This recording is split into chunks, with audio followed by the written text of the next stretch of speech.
Shabbat Shalom, and welcome to 5 Minutes of Torah with a Beth Israel Rabbi.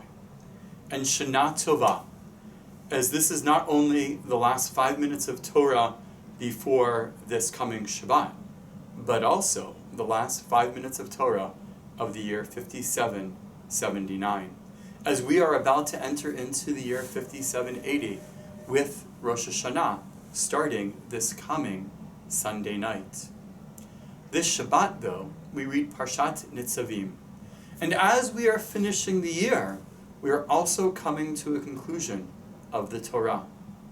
Parashat Nitzavim is one of the last parshiot, one of the last Torah portions in the book of Devarim, in the book of Deuteronomy. Moshe is so close at this point to passing on to the next world, and the Israelites are finally about to enter into the land of Israel. And Moshe gives one last incredible speech. And the parsha begins with Moshe saying, Atem nitzavim hayom kolchem.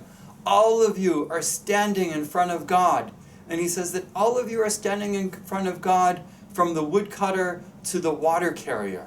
And even those of you who are not standing here right today are hearing my words. Those of you who are not present, this speech is for you as well.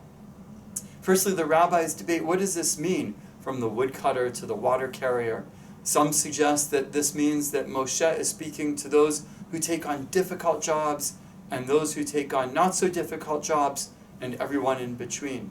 Some suggest this actually means that Moshe is saying clearly that I am speaking today to both men and women.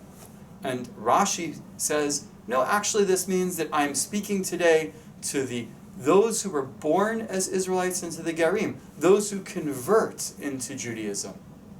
It's not exactly clear, and that's why there are many different answers given to this question. But I believe it's rather clear when Moshe says that I'm speaking to those who are not yet here. Those who are not here, as Sforno, the great Italian medieval rabbi, says, and many others agree with him, that Moshe is not only speaking to the people who are present, but to their children, grandchildren, great-grandchildren, and to all of the generations who will come after them as well. And once again, this is a reminder for us as a Jewish people that we care not only about ourselves, but we care about our children and grandchildren. We care not only to teach ourselves about Judaism and about all of the beauty that comes with Jewish tradition, but to make sure to teach the next generations as well.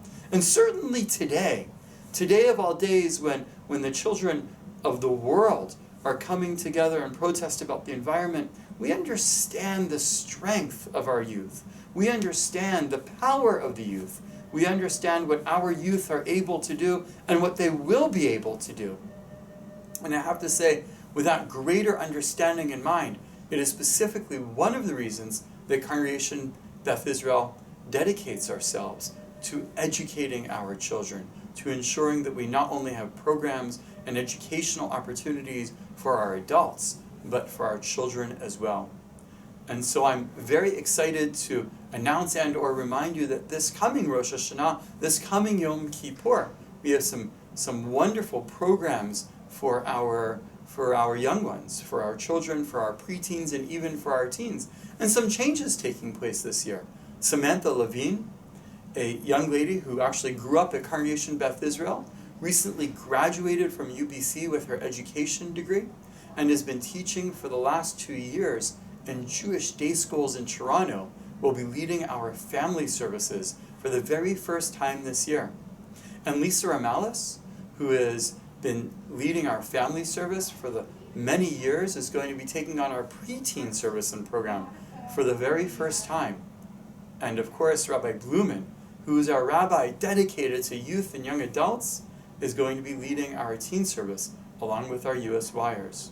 We look forward to seeing all of you, not only this Shabbat, but at the high holidays, and seeing all of your family and celebrating with you this Shabbat and this Rosh Hashanah and all of the high holidays. Shabbat Shalom, Shana Tova.